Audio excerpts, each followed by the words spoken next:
Good afternoon, everyone. This is Dr. Bhupesh from Dr. BKM Institutes and just making a random video. But before that, please subscribe our channel if you have not. And for the best OET coaching, you may call us straight away on the number 76967 34256 and keep sharing the videos with your friends. And I just was going through, just the normal day, writing, speaking, but then we were discussing about the writing. So today we have a writing where there is a person who has been suspected with COVID-19 and the dates are given. But this letter is a very kind of a deceptive letter. What is happening in this letter that it is given 23rd February 2020, then it is given as 27th February 2020. But what is happening in this letter is that the patient is not coming to us. That means we cannot say it is a visit letter. So letter में हो क्या रहा है, हम community nurse हैं, हमने letter लिखना है इमरजेंसी डॉक्टर को. So we are writing the letter to emergency doctor. So multiple visits हुई हैं कि 23 को पेशेंट को फीवर था, देन उसको he was feeling shivering, chills and riggers, ऐसे सब बातें दे रखी हैं. ही वाज हैविंग कफिंग और अलग अलग बातें दे रखी है. 27 फरवरी को भी the patient was having all these symptoms. So इसमें क्या होता है, कई बार हम कंफ्यूज हो जाते हैं that this is a visit letter. But please everybody try to understand it is not necessary this is a visit letter. Because वहां पे कहीं पे ये नहीं लिखा कि वो कम्युनिटी नर्स के पास आया था, तो यहाँ पे वो ट्रीटमेंट अपने आप लेता रहा. लेकिन डाटा दिया हुआ है कि पेशेंट की कंडीशन ये थी, पेशेंट को ऑक्सीजन की कमी थी, क्योंकि पेशेंट इस केस में पेशेंट पहले से एजमा का भी पेशेंट है शायद. तो एजमा का पेशेंट होने के कारण he was already having that corticosteroids or something, ऐसा कुछ दे रखा है इनहेलर.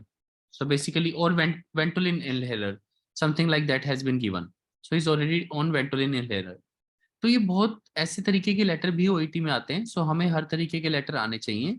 सो इस लेटर की खास बात यही थी दैट बेसिकली समझने की बात यह कि अगर कम्युनिटी नर्स है और आपको ये लेटर लिखना है इमरजेंसी डॉक्टर को, so what I want to say कि कम्युनिटी नर्स है, इमरजेंसी डॉक्टर को लेटर लिख रहे हैं, हमारे पास पेशेंट सिर्फ आ जाए. So patient has come today only. So इस लेटर में यही थोड़ा सा ट्रिक था, हमें उसको समझना था कि इट इज नॉट नेसेसरी कि जब डेट्स दिए हैं तो हम ऐसे लिखें on first visit, on second visit. कई बार आप बहुत इंटेलिजेंट होते हो और ये छोटी सी गलती, आप गलती से लिखोगे on first visit, on second visit, जबकि पेशेंट आपके पास आया ही नहीं. तो इस बात का हमेशा ध्यान रखना है कि ऐसी कोई गलती पेपर में नहीं करनी कि जब पेशेंट आपके पास नहीं आया है तो आप उसको नहीं लिख सकते. तो उसको कैसे लिखते हैं, अगर डाटा दिया ऑन 23rd February, इसको आप ऐसे भी नहीं लिखोगे द पेशेंट कंप्लेंड ऑफ. ये भी इतना अच्छा नहीं है क्योंकि पेशेंट ने कंप्लेन ही नहीं किया. तो आप सिर्फ ये लिखोगे on the patient was having fever, riggers and chills. ये लगती बहुत छोटी सी बात है, आपको लगेगा इतनी छोटी सी बात के लिए एक वीडियो बनाने की क्या जरूरत है. ये जरूरी है आपके लिए सीखना, क्योंकि जैसे आप लिखोगे ऑन, क्योंकि हमें आदत होती है लिखने की, तो 23rd February दिखेगी तो हम लिखेंगे ऑन फर्स्ट विजिट. नॉर्मली हमारी आदत ये है on first visit which was on 23rd February the patient. लेकिन यहाँ पे कोई विजिट ही नहीं हुआ, तो यहीं पे आपने ये लिखा और आपके मार्क्स 350 से सीधा कट के they will drop it down to even 260.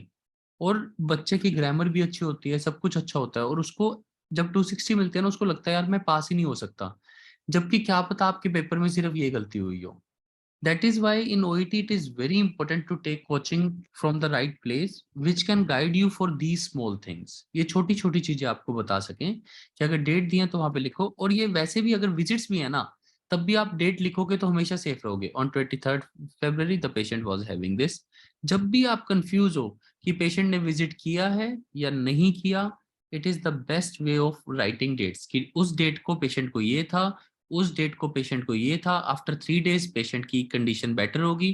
कहीं पे भी ये मत लिखो कि आपने विजिट किया या उसने हमारे पास विजिट किया.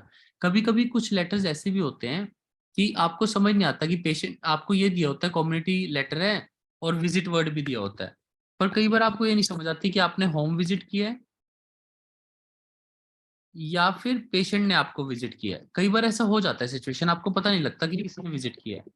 तो उस केस में भी अगेन डेट डालना आपको हमेशा सेफ लगता है। On 23rd February 2020 he was having this and this. So this is the best method in OET अगर आप श्योर नहीं हो।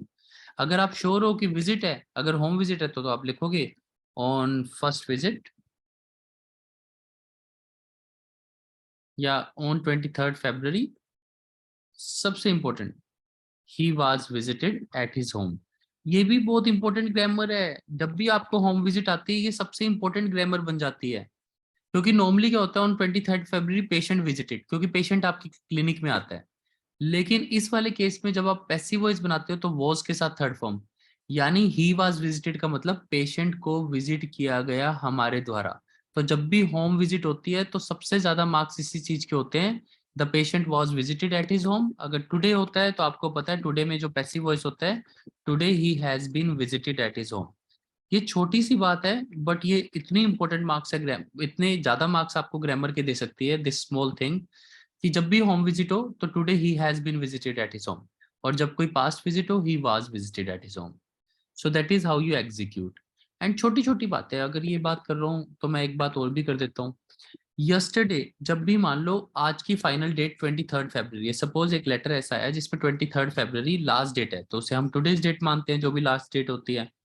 सो आपको अगर कोई भी डाटा 22nd February का दिया है तो कभी मत लिखो कि ऑन 22nd February, क्योंकि ये कंफ्यूज करती है। जैसे आज 18th अप्रैल को मैं ये क्लास ले रहा हूँ, अगर मैं आपको लिखूं on 17th April we studied this thing, तो आप पहले तो सोचोगे 17th अप्रैल कब थी, पहले आप आज की डेट देखोगे, मतलब आपने कंफ्यूज कर दिया बिना बात के, जबकि आपको लिखना चाहिए था यस्टरडे वी स्टडीड। तो ऐसे ही ये ओईटी है, yesterday the patient had this and this problem. So कभी भी अगर आज की डेट 23rd है और आपको 22 का डाटा दिया है तो इसको हमेशा 22 लिखो, और 23rd फरवरी को हमेशा टुडे लिखो। कभी भी 23rd February मत लिखो, ये भी एक ब्लंडर हो सकता है। तो इन हर छोटे छोटे ब्लंडर्स का आपको ध्यान रखना है if you want to score higher grades in OET. मतलब बिल्कुल प्रैक्टिकल बात करनी है। ओईटी का लेटर यही है। तो जैसे अभी यही आज आपने ये लेटर किया कोविड-19 वाला, तो इस लेटर में यही समझना है कि पेशेंट को 23rd को ये था, 28th को ये था, 29th को, और सबसे इंपॉर्टेंट विजिट लेटर में टुडे विजिट होती है। सबसे इंपॉर्टेंट होती है टुडे विजिट, क्योंकि आज के सिम्टम्स के कारण ही हम पेशेंट को भेज रहे हैं। तो जब वो आएगा today the patient has visited us with these and these symptoms and he is suspected with COVID-19, therefore he is being referred under your expertise। मतलब आप पुरानी विजिट्स में कुछ भी डाटा कम कर सकते हो, पुरानी डेट्स में से डाटा कम कर सकते हो, लेकिन टुडे विजिट का डाटा सबसे इंपॉर्टेंट डाटा होता है, क्योंकि टुडे से ही फर्स्ट पैराग्राफ बनता है। Purpose said this letter is being written regarding Mr. X who has been suspected with this today, therefore he is being referred under your expertise। Today लिखने की जरूरत ही नहीं पड़ेगी। who has been suspected का मतलब जैसे हमने ये वाला टेंस लगाया था, यानी कि टुडे वाला, जब टुडे वाला टेंस लगता है तो पैसिव वॉइस हैज बीन के साथ third form. So this letter is being written regarding mister X who has been suspected with, हमारे द्वारा सस्पेक्ट किया गया है। तो हैज बीन सस्पेक्टेड का मतलब ही टुडे है, क्योंकि ये प्रेजेंट में है। Has been suspected with this and this problem, therefore he is being referred under your expertise. So first paragraph में बस मेन चीज लिखनी होती है, और लास्ट पैराग्राफ में आपको टुडे के बारे में लिखना होता है। टुडे सिम्टम्स भी लिखने होते हैं, today he is having this, on examination he has been found with this. ये मेन ग्रामर है और ये दोनों पर्पस होते हैं, फर्स्ट पैराग्राफ और last paragraph. Today he has been found with this, यहाँ पे साइंस आ जाते हैं। फिर हम ये लिखते हैं on the basis of, last paragraph तो विजिट्स वाले में, ऑन द बेसिस ऑफ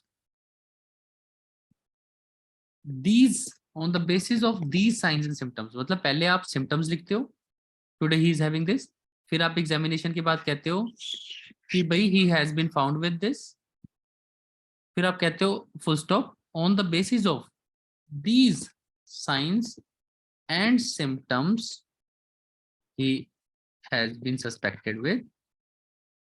अब दो बार सेम लिखोगे फर्स्ट पैराग्राफ और इसमें he has been suspected with अच्छा नहीं लगेगा, तो आप लिख देते हो he has been provisionally diagnosed with. तो इस वर्ड को आप रिप्लेस कर सकते हो सस्पेक्टेड के केस में। So on the basis of these symptoms and science he has been provisionally diagnosed with, again जो फर्स्ट पैराग्राफ में लिखा था, जो भी डाटा होगा कोविड-19 for which your expertise is highly required. तो ये ग्रामर की वेरिएशन है विजिट्स लेटर में। ये फर्स्ट वाले में आप लिखते हो therefore he is being referred under your expertise, और लास्ट में लिखते हो he has been provisionally diagnosed with this for which your expertise is highly required. So ये फर्स्ट पैराग्राफ होगा। To first paragraph, this letter is being written regarding mister X who has been suspected with, ये आपका first paragraph होगा। First paragraph में सिर्फ main बीमारी who has been suspected with this, therefore he is being referred under your expertise for urgent management। अब इस case में तो आप ये भी लिख सकते हो, क्योंकि इसमें सस्पेक्टेड है तो for definitive diagnosis and urgent management,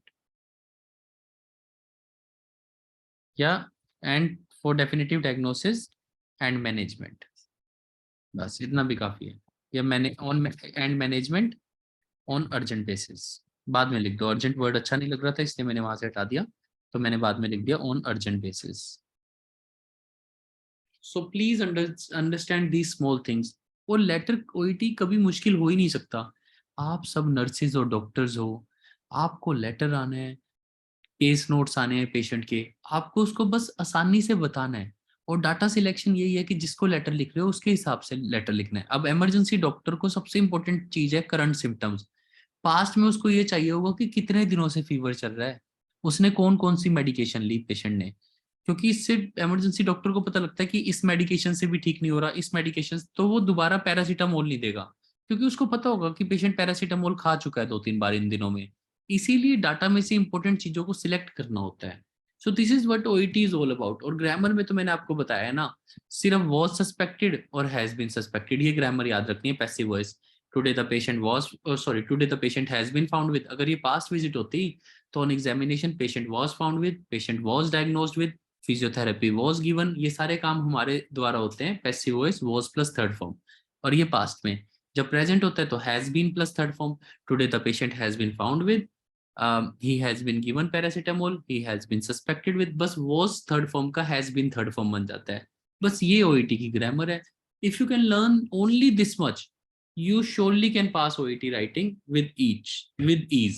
बस छोटी छोटी गलतियां अपनी बचानी है and you would be all fine to go। This is Dr. Bhupesh from Dr. BKM Institute making a small video just to tell you what OET basics are all about, especially to the new students and to our new YouTube followers। Thank you for following us. Please subscribe our channel and share with your friends. Our contact number is 76967342256. Thank you.